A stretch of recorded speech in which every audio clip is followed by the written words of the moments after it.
Hi everyone, my name is Kenny and we are from Tutorial C, group number 7.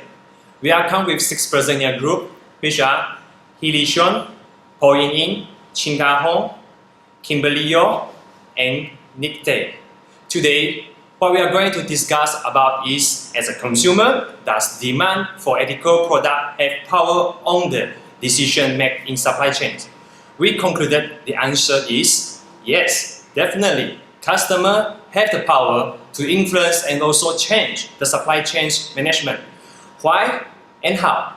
In the next section, those parts will further explain in detail from my teammates. I will first talk about the meaning of ethics and ethical product. From the viewpoint of academic, ethics can be divided into 2 theories, which are theological and deontological theory. Theology stands as ancient in actions or ethical decisions that will bring about the most benefit for the greatest number of people, and more focus on the benefit side than consequence from diverse solutions. Come to the deontology theory, will be more focused on the action of people. What they did must be accepted by everyone and public.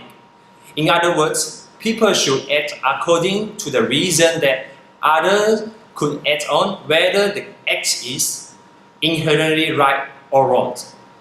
Next, when we talk about the product in the early stage, none of us could have imagined the environmental and social factor which can change the customer purchasing behavior and habits. From the viewpoint of customer, the difference between the early stage and the present day towards the characteristic of product are, in the early stage, people only focus on the functions, outlook design, durability, price, and quality. Whereas nowadays, people also focus on the ethical product. Ethical product is practical in all kinds of organizations and also in the NGO. Most importantly, we must see the customer power and the effect of the customer in the supply chain. Thus, the effect of customer can influence to the supplier, those who supply the unethical product. First, we must know the simple process in the supply chain. The first one is the supplier, who always based on the demand to produce what customer wants. Then go to the management. After that, the management come to the customer. Obviously, customers are important to the supplier, especially their purchasing decision. To put it simply, if the demand for ethical product increase, so it will increase the production and supply chain. It will have a positive effect on the supply chain. Also, if customers stop purchasing the unethical product, automatically the demand will drop. Then gradually production line and the supply line will stop produce unethical product. For example, I'm a basketball lover. In the past, I used to prefer using Nike basketball shoes.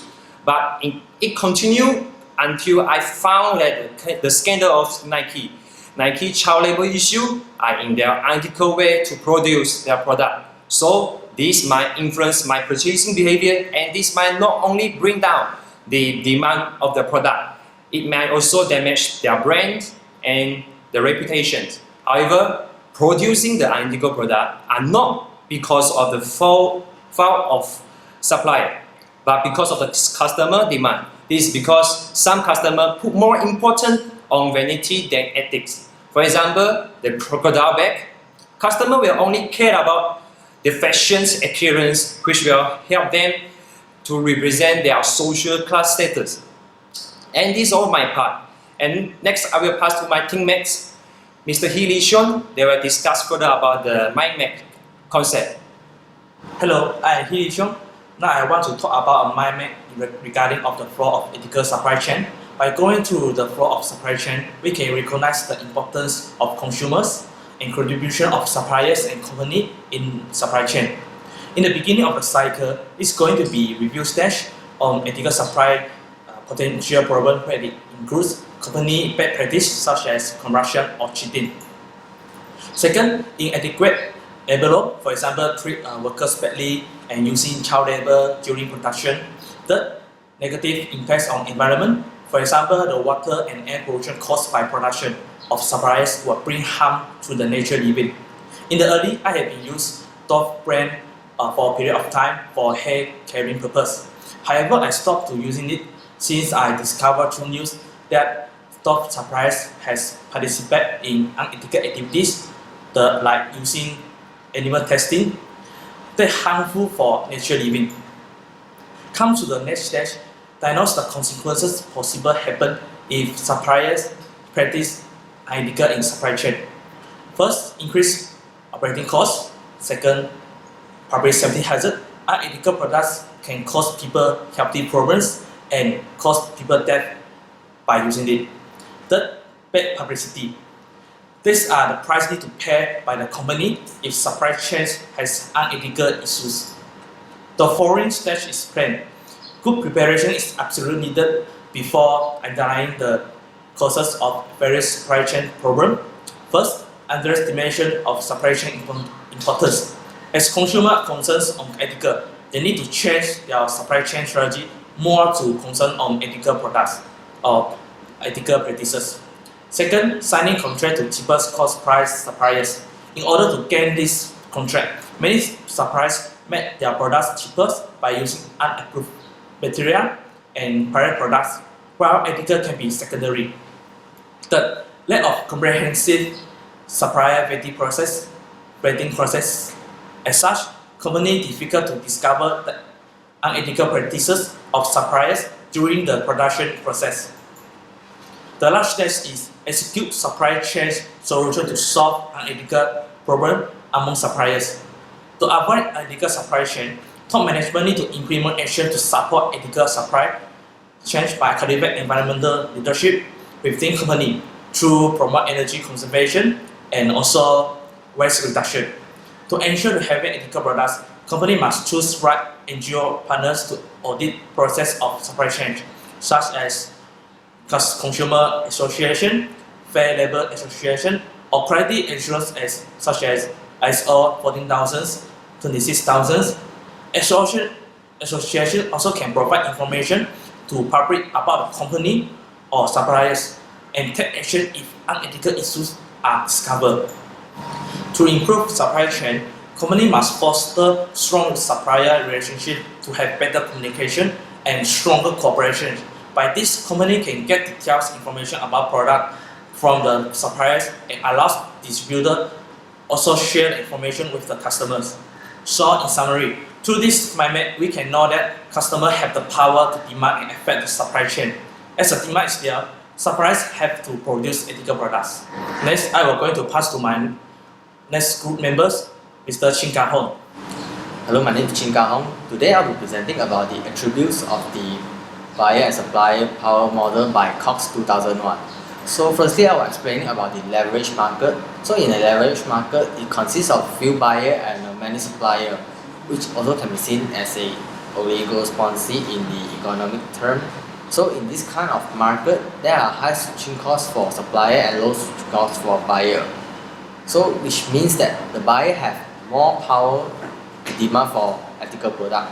For example, such as the solar panel, where they, due to the demand from, even though there are only a few buyers that can afford to it, however there is a demand, it can increase the supply for the products such as the solar panel. Next, I'll explain about the dependency market. So in this kind of market, there are many buyers and only a few suppliers, which can be seen as an oligopoly. So in this kind of market, there are high switch costs for the buyer and low switch costs for the supplier, which means that the buyer have high power demand for ethical product. For example, as we know that there are a lot of us are having car. However, due to the global warming issue, we have tried to demand for more ethical cars such as the hybrid car, which can save electric in order to preserve our environment to stand for a little longer. And for my personal experience as a consumer, based on the Cox model, I think that last time I worked in a dessert house where they serve the food is consists of very chemical that will harm the body. Before that, I was taking quite a lot of it because I didn't know how the product actually are made of. Since I work in there, then I found out that actually it's quite harmful to our body when first we cook it, when we take it out, when I use my hands to touch it, it feels like slimy, very sticky kind of substances which may bring harm to our body. So that's my experience for the unethical product. And since that time I was starting to boycott it and I'm not going for it.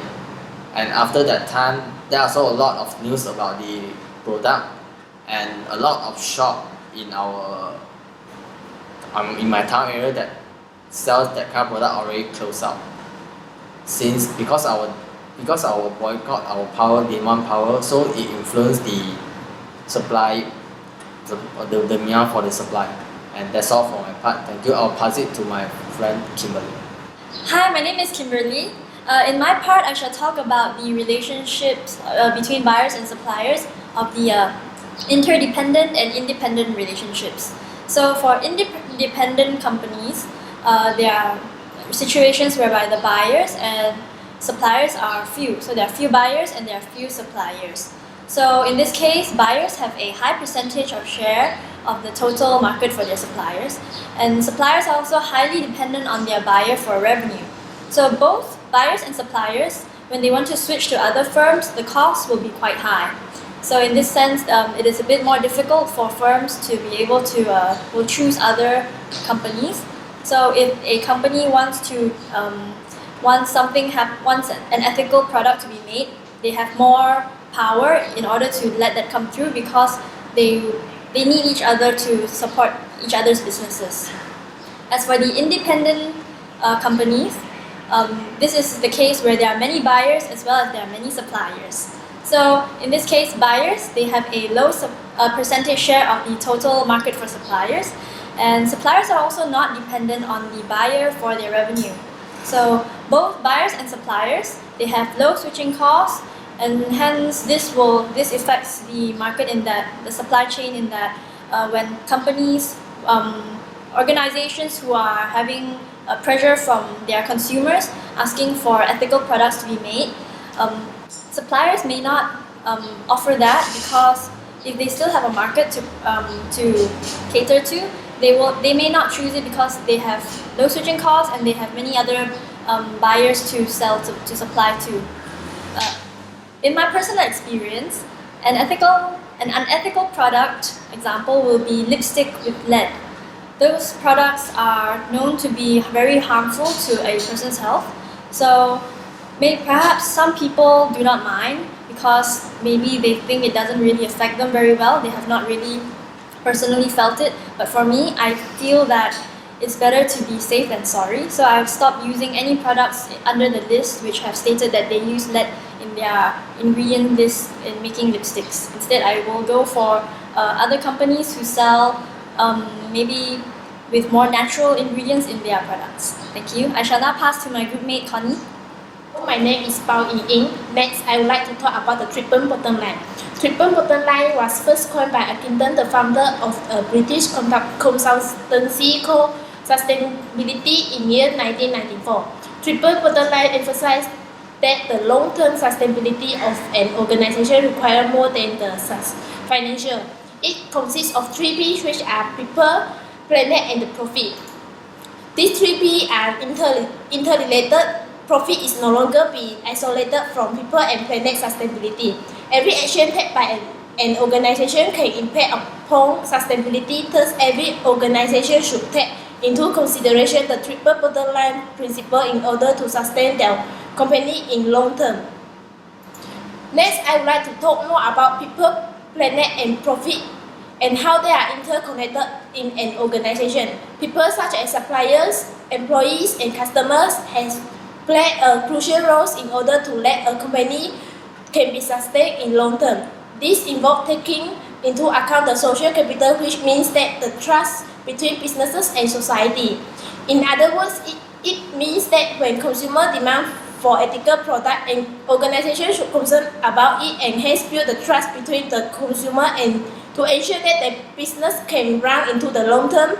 Therefore, a key of sustainability capitalism is social justice. Besides that, an organization also should concern about the environment to reduce negative impact on the environment. The organization should make sure that every action taken by them will not harm and pollute the environment. So if an organization concerned about both people and planet, the organization will gain benefits for long-term performance, such as if they produce ethical products that required by customers and at the same time care the environment, it will pay customers loyalty. The customer will come back and purchase the product again for the next time. As the result, organization sales will increase, gain good reputation, and finally profit will also increase. So triple bottom line is important to an organization for survival in long term. An organization may not concern only the profit but also should concern people and planet. As I know, a company which called Rimbuna Hijau has practiced this triple bottom line model. They have many businesses and one of them is logging business. They have selectively cut trees in concessions area and then plant back the trees after they cut. Next, I will pass to my friend Nick there. Hi everybody, my name is Keele CIM. So I'm going to go on and continue with the conclusion of this presentation. So now, me and my group have come to a consensus that we agree on the statement about this question about how consumer demand for ethical product is going to affect the supply chains.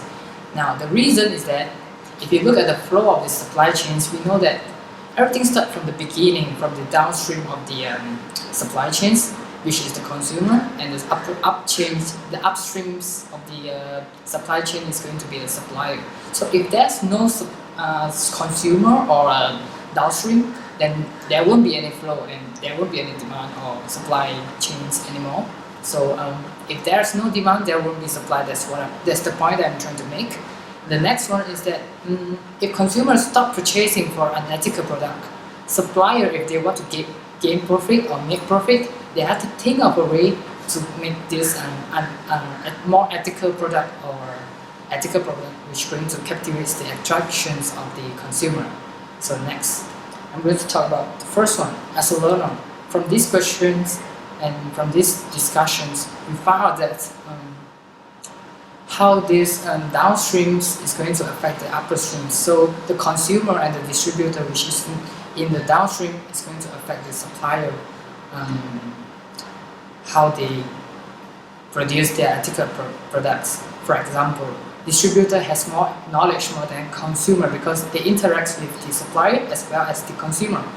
While the supplier don't know anything about the consumer, also the consumer don't know anything about the supplier.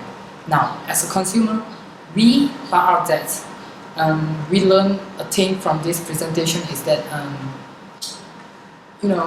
we just kind of understand as a consumer how our decision making, how our wise decision making or rational decision making is going to affect the entire supply chains, which is why this question is very important for us to understand towards the context of supply chains of the downstream and the upstreams. And that's the end of our presentation. Thanks for viewing this video. Thank you.